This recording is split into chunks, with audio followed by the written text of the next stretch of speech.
13 जून को इजराइल के हमले के बाद जब ईरान ने इजराइल पर मिसाइल बरसाई तो पूरी दुनिया हैरान थी। ईरान मिसाइल अटैक का हर रिकॉर्ड तोड़ रहा था।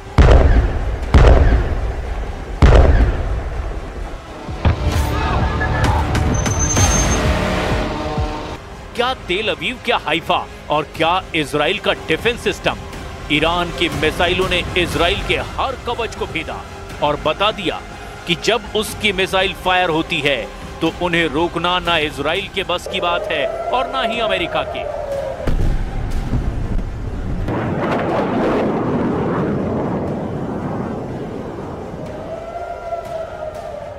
बारह दिन तक ईरान के गुस्से को पूरी दुनिया ने देखा और अब इन्हीं हमलों से सीखते हुए ईरान ने एक बड़ा ऐलान किया है।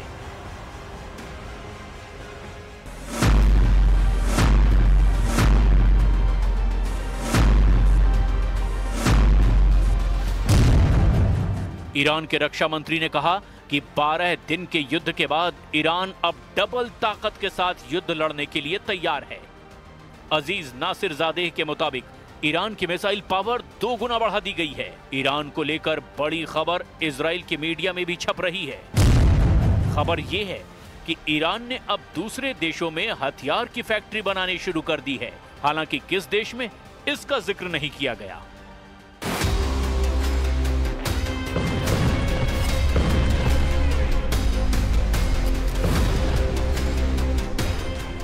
ऐसा इसीलिए क्योंकि 13 जून को जब इजराइल ने ईरान पर हमले से युद्ध की शुरुआत की तब इजराइल की एयरफोर्स ने ईरान के कई हथियार फैक्ट्रियों को टारगेट किया।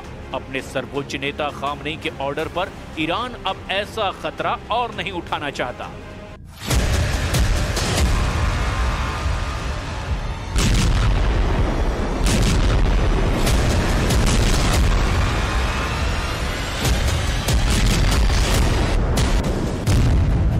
सवाल ये उठ रहा है कि अगस्त के आखिर या फिर सितंबर की शुरुआत में ईरान इजराइल की टक्कर फिर शुरू हो सकती है।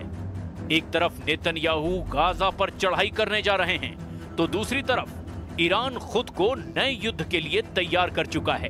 ईरान के रक्षा मंत्री अजीज नासिरजादेह ने कहा कि अब ईरान के पास और घातक मिसाइल आ चुकी है।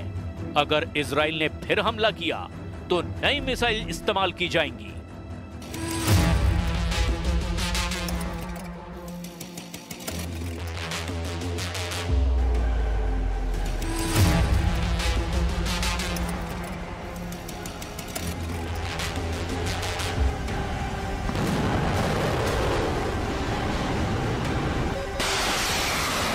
ईरान की असली ताकत उसकी मिसाइल है और इजराइल पर हुए हमलों की कामयाबी को देखते हुए ईरान का फोकस अब मिसाइल उत्पादन पर है।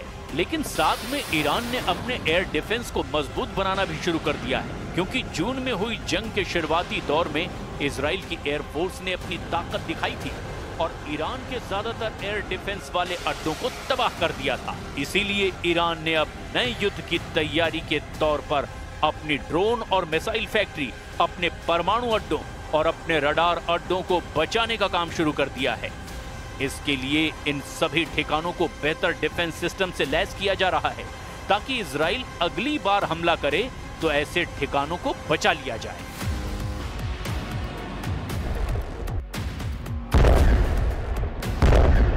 अमेरिका और इजराइल ने स्टेल्थ विमानों का इस्तेमाल करके ईरान के कई ठिकानों को तबाह करने का दावा किया था। इसमें ईरान का फोर्दो परमाणु अड्डा भी था, लेकिन अब अमेरिका के दावे को एक जनरल ने पलीता लगा दिया है। अमेरिका ने DIA यानी डिफेंस इंटेलिजेंस एजेंसी के प्रमुख लेफ्टिनेंट जनरल जेफ्री क्रूज को बर्खास्त कर दिया है। जनरल क्रूज ने अपनी रिपोर्ट में दावा किया था कि अमेरिका के हमलों से ईरान का परमाणु कार्यक्रम पूरी तरह तबाह नहीं हुआ है। जनरल क्रूज के अलावा navy reserve chief vice admiral Nancy Lacore ने नेवी सील के प्रमुख रियर एडमिरल मिल्टन सेकंड्स को भी पद से हटा दिया है। ये खबर इस वक्त अमेरिका के हर बड़े अखबार और मीडिया में हेडलाइन बन चुकी है। ट्रंप प्रशासन ने जिस तरह इन अफसरों को पद से हटाया उसकी खूब आलोचना हो रही है, क्योंकि इन्होंने वैसे रिपोर्ट नहीं दी जैसे कि ट्रंप ने ईरान के परमाणु अड्डों पर बमबारी करने को लेकर दावा किया था।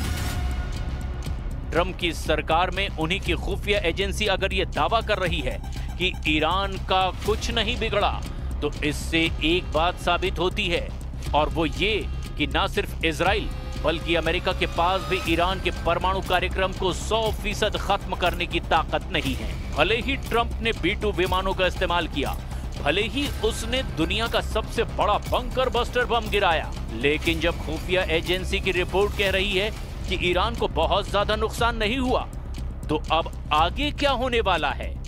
इजराइल पर ईरान के मिसाइल अटैक को रोकने में अमेरिका पहले ही अपने हाथ जला चुका है।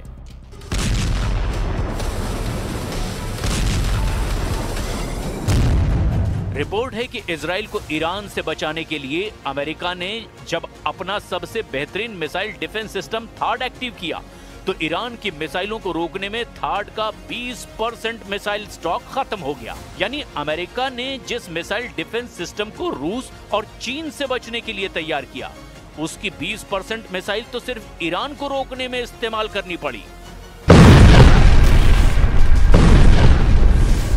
नेतन्याहू की दरख्वास्त पर डोनाल्ड ट्रंप ने एक नहीं बल्कि दो थाड मिसाइल डिफेंस सिस्टम इजराइल में तैनात किए, और इनका इस्तेमाल उन 12 दिनों में जमकर हुआ जब ईरान और इजराइल के युद्ध को दुनिया ने तीसरे विश्व युद्ध की शुरुआत के तौर पर महसूस किया। थाड यानी terminal high altitude area defence, ये मिसाइल इंटरसेप्टर यानी मिसाइल रोकने वाला डिफेंस सिस्टम अमेरिका की कंपनी लॉकहीड मार्टिन ने बनाया है। अमेरिका के रक्षा मंत्रालय यानी पेंटागन से थाड को लेकर कुछ सवाल पूछे गए, जिससे न सिर्फ इजराइल बल्कि अमेरिका के पूरे डिफेंस सिस्टम की पोल खुलती हुई नजर आ रही है, क्योंकि यह खबर अब वर्ल्ड हेडलाइन बन करके डोनाल्ड ट्रंप और बेंजामिन नेतन्याहू को परेशान कर रही है।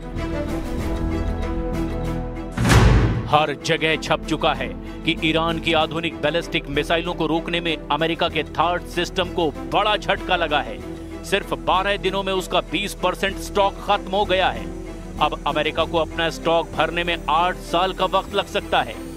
थाड के इस मिसाइल इंटरसेप्टर की कीमत 106 करोड़ रुपए बताई जाती है। 2024 में अमेरिकी सेना को सिर्फ 11 थाड इंटरसेप्टर मिले थे। 2025 के अंत तक अमेरिका को 12 और थाड इंटरसेप्टर मिलने की उम्मीद है, जबकि 2026 में अमेरिका थाड के लिए 25 से 37 नई मिसाइल बना पाएगा। इसकी लागत बहुत ज्यादा है। थाड के एक मिसाइल इंटरसेप्टर की कीमत 106 करोड़ रुपए बताई जाती है। यह खबर अमेरिका से लेकर इजराइल और यूरोप से लेकर ईरान और चीन की मीडिया में हेडलाइन बन चुकी है। जाहिर है इस खबर ने पेंटागन में हड़कंप मचा दिया है। 12 दिन के युद्ध के दौरान ही अमेरिका ने थाड की इतनी मिसाइल जाया कर दी, जिसके उत्पादन करने में उसे कई साल लग जाएंगे।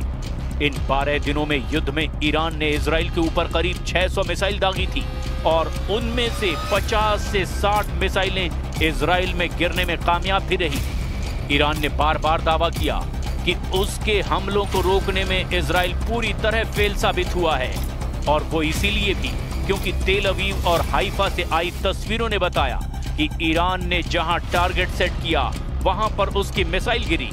एक साथ इतने मिसाइलों का सामना करके दुनिया का कोई भी एयर डिफेंस सिस्टम या मिसाइल डिफेंस सिस्टम क्यों ना हो, वो घुटने के बल बैठने पर मजबूर हो जाएगा।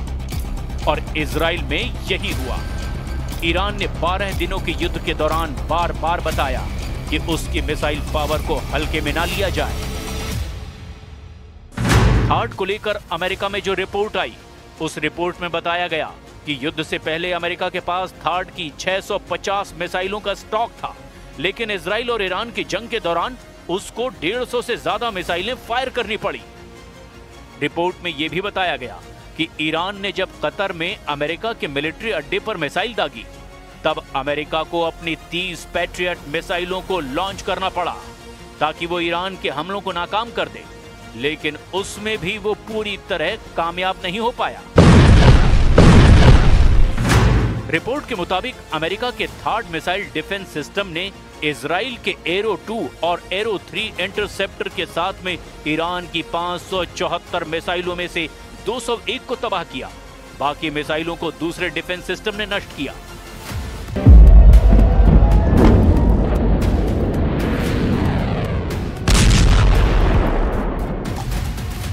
ईरान की मिसाइल पूरी तरह फेल नहीं हुई, इसकी गवाही तो तेल अवीव और हाइफा में हुई तबाही भी दे रहे हैं। इसीलिए ये कहा जा रहा है कि थार्ड या एरो पूरी तरह कामयाब रहे। ये सरासर गलत है, क्योंकि तेल अवीव के बीचों बीच ईरान की मिसाइल गिरी है, जबकि ईरान का दावा है कि उसने इजराइल के सीक्रेट अड्डे नेवातीम एयरबेस को भी टारगेट बनाया। यहां पहले से ही थार्ड मिसाइल डिफेंस सिस्टम तैनात था।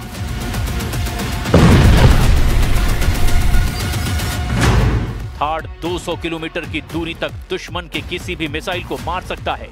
ये 150 किलोमीटर की ऊंचाई तक किसी भी मिसाइल को इंटरसेप्ट कर सकता है। अमेरिका के पास थार्ड की 7 बैटरियां हैं। एक बैटरी में 6 ट्रक माउंटेड लॉन्चर होते हैं। दुश्मन की मिसाइल को रोकने के लिए ये थार्ड सिस्टम के एक लॉन्चर से एक बार में 8 मिसाइल दागी जा सकती है, यानी पूरी बैटरी में कुल 48 इंटरसेप्टर मिसाइल होती हैं। इसे ऑपरेट करने के लिए 95 सैनिकों की जरूरत होती है।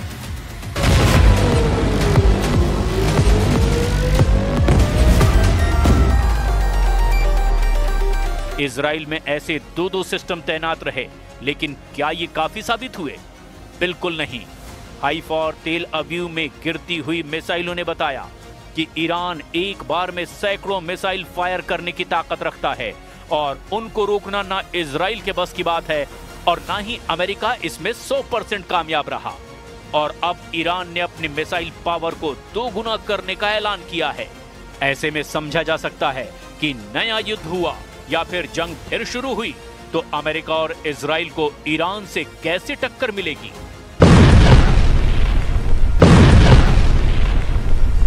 गाजा में अपने 60,000 सैनिकों को लेकर आगे बढ़ रहे नेतन्याहू को अब ईरान से नई चुनौती मिलती नजर आ रही है। लेकिन ईरान ने जो वीडियो जारी किया है उसके टारगेट पर अमेरिका हो सकता है। ईरान ने अपने युद्धाभ्यास का वीडियो जारी किया है। ये इजराइल के साथ साथ अमेरिका को धमकी है। जून के महीने में इजराइल से युद्ध के बाद ईरान की सेना ने अपना युद्धाभ्यास किया है।